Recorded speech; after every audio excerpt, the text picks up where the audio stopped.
오늘 날씨도 좋은데 맥주 한잔 하고 싶다.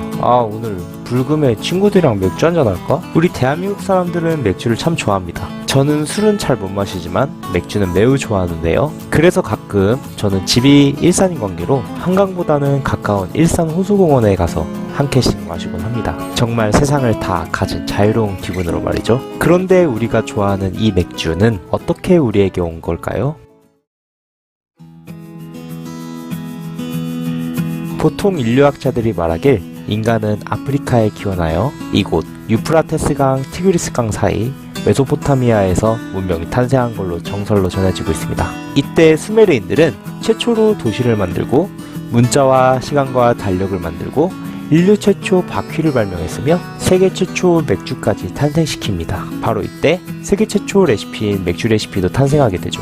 맥주의 모습은 인류 최초 서사시라고 불리는 길가메시 서사시에도 나오는데 극중 한 여인이 사진 속 인물에게 맥주를 마시는 게 인간이 살아가는 방식이다라고 말하는 등 맥주를 마시는 행위 자체가 문명인의 자격처럼 말하죠. 또 눈에는 눈, 이에는 이로 유명한 바빌로니아의 함무라비 법전에 의하면 맥주는 오늘날과 같이 만인에게 평등한 음료는 아니었습니다.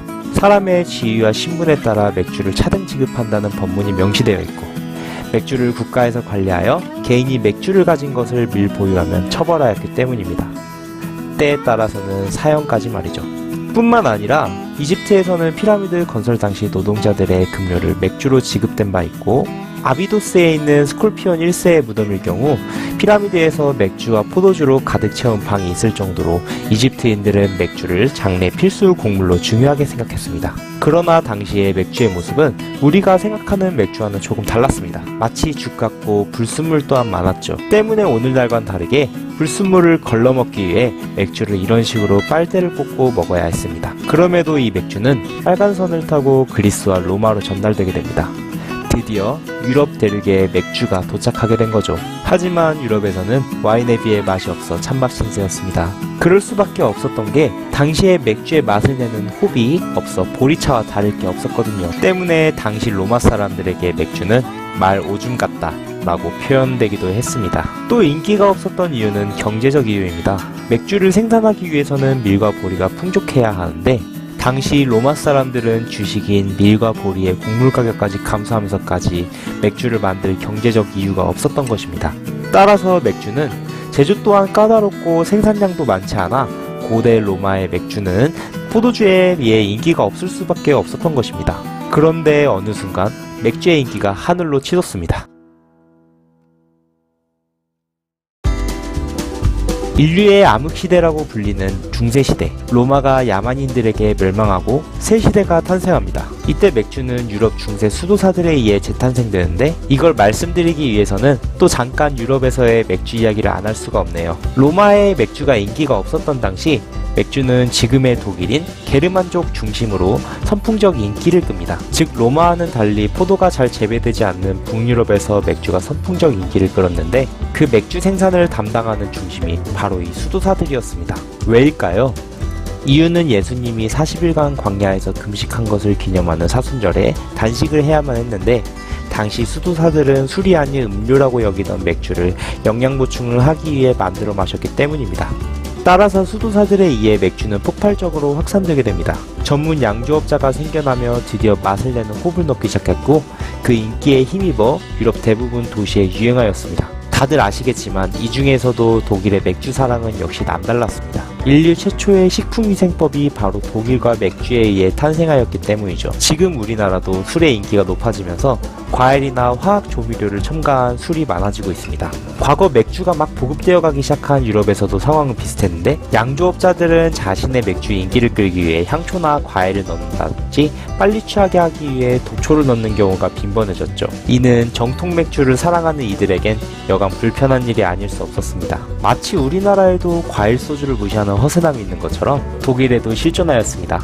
바로 1516년 독일 바이에른 공국의 빌헬름 4세가 이른바 맥주 순수령을 공포하며 맥주를 만들 때 보리, 홉, 물 외에는 사용할 수 없게 한 것이죠. 물론 학자들은 성직자와 영주 간의 이익 갈등, 곡물이나 세금 문제 등 정치적 이유 때문에 공표된 것이라고 하지만 바이에른은 북독일 연방이 통일을 주도하는 1871년 당시 독일 제국에 가입하는 조건으로 맥주 순수령을 따를 것을 제시했을 만큼 맥주에 대한 사랑만큼은 절대 과장된 것은 아니었던 것 같습니다. 덕분에 맥주를 만드는 순수성은 오늘날까지 이어져 우리가 마시는 맥주가 오게 된 것입니다. 참 한편으로 유럽인이 맥주를 마시는 이유가 마치 중국인이 차를 즐겨 마시는 것과 같이 유럽 수질에 석회가루가 많아 물 대신 맥주를 즐겨 마셨다라는 설이 존재합니다만 지역마다 논란의 여지가 다르므로 그런 이야기가 있다 정도로만 알아두시길 바랍니다.